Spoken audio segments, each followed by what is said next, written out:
Hello दोस्तों, आपका स्वागत है मेरे नए यूट्यूब ब्लॉग में नो फिल्टर लाइफ में।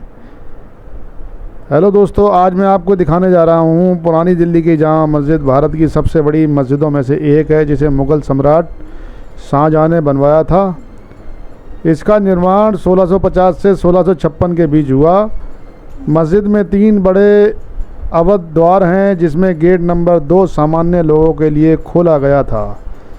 हर प्रवेश द्वार के साथ 3 स्टील की सीढ़ियां हैं। ये सीढ़ियां सिर्फ ऊपर जाने का रास्ता नहीं है, बल्कि कई किस्सों कहानियों की गवाह हैं। कहा जाता है कि यहाँ पहले कबाब बिकते थे और सूफी संत शर्मस शहीद की कहानियाँ सुनी जाती थीं। जामा मस्जिद के गेट नंबर 2, जिसे उत्तरी गेट या नॉर्थ गेट भी कहते हैं, इसका अपना एक अलग इतिहास है। जहां पूर्वी गेट शाही प्रवेश द्वार था, यह गेट आम जनता के लिए। गेट से अंदर जाते ही जो पानी का हौज दिखाई देता है, उसे वजू हौज कहते हैं। इसका इस्तेमाल नमाज पढ़ने से पहले हाथ पांव धोने के लिए किया जाता है, जिसे वजू कहते हैं। यह हौज मस्जिद के बड़े आंगन के ठीक बीच में बना है और इसकी ख़ास बात यह है कि इसे लाल बलुआ पत्थर और संगमरमर से सजाया गया है।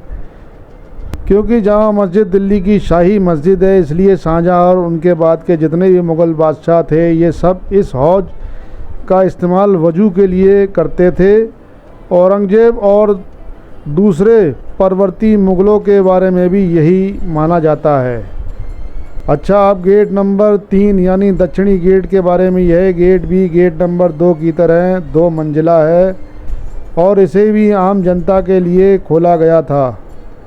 मुग़ल काल में इसके आसपास कई कॉलेज और मदरसे थे, जिन्हें बाद में नष्ट कर दिया गया। इसकी सीढ़ियों के बारे में कहा जाता है कि यहाँ कभी कहानियाँ सुनाने वाले कलाकार और जादूगर मिला करते थे। जामा मस्जिद का जो मुख्य प्रार्थना हॉल है, वह अपनी भव्यता के लिए जाना जाता है। यह लाल बलुआ पत्थर और सफ़ेद संगमरमर से बना है और इसमें कई विशाल मेहराब और 3 बड़े गुंबद हैं। अंदर का हिस्सा बहुत ही शांत और हवादार है, जहां सुंदर कैलीग्राफी और नक्काशी की गई है। यहाँ हज़ारों लोग एक साथ नमाज पढ़ सकते हैं।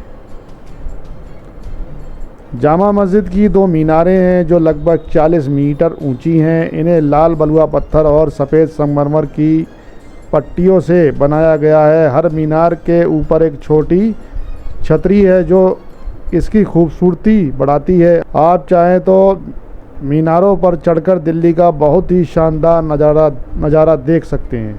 गेट नंबर 1, जिसे पूर्वी दरवाज़ा भी कहते हैं, वह जामा मस्जिद का सबसे महत्वपूर्ण दरवाज़ा है। मुग़ल काल में यह सिर्फ बादशाह और उनके परिवार के लिए खुला रहता था, जब वे लाल किले से नमाज पढ़ते थे। इसे शाही दरवाज़ा भी कहा जाता है, क्योंकि यह बाकी दरवाज़ों से ज़्यादा भव्य और ऊंचा है। जामा मस्जिद को मुग़ल सम्राट शाहजहाँ ने बनवाया था। इसका निर्माण 1650 से शुरू होकर 1656 में पूरा हुआ, यानी इसे बनने में लगभग 6 साल लग गए। इसे बनवाने में करीब 5000 मजदूर लगे थे और उस वक्त इसे बनवाने में लगभग 10 लाख रुपए का खर्च आया था। जामा मस्जिद के आंगन में एक धूप घड़ी हुई है, जिसे धूप घड़ी या सनडायगल भी कहते हैं।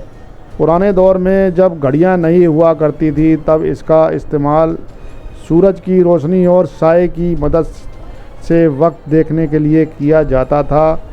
ख़ास तौर पर नमाज के वक्त का पता लगाने के लिए यह बहुत कारगर थी। गेट नंबर 1, जिसे शाही दरवाज़ा भी कहते हैं, उसके सामने की सीढ़ियाँ काफ़ी अलग हैं। ये सीढ़ियाँ सिर्फ रास्ता नहीं, बल्कि कई कहानियाँ और यादों की गवाह हैं। पुराने वक्त में यहाँ कबाब बिकते थे, सूफी संत शर्मस शहीद की कथाएँ सुनाई जाती थी और लोग पतंगे उड़ाते थे। इस दरवाजे का रास्ता सीधे लाल किले से जुड़ा हुआ था, जिसे बादशाह इस्तेमाल करते थे। शाहजहाँ, औरंगज़ेब और उनके बाद के जितने भी मुग़ल बादशाह थे, वे सब इसी गेट नंबर 1 से नमाज पढ़ने आया करते थे। ये लाल किले से एक शाही जुलूस के साथ निकलते थे, जिसमें हाथी, घोड़े और कई दरबारी होते थे। मस्जिद के पास पहुंचकर ये अपनी शाही पालकी या सवारी से उतरते थे और नमाज के लिए अंदर जाते थे। ठीक है दोस्तों, आपको हमारा ये नया ब्लॉग कैसा लगा? हमारे इस चैनल को लाइक और सब्सक्राइब करें।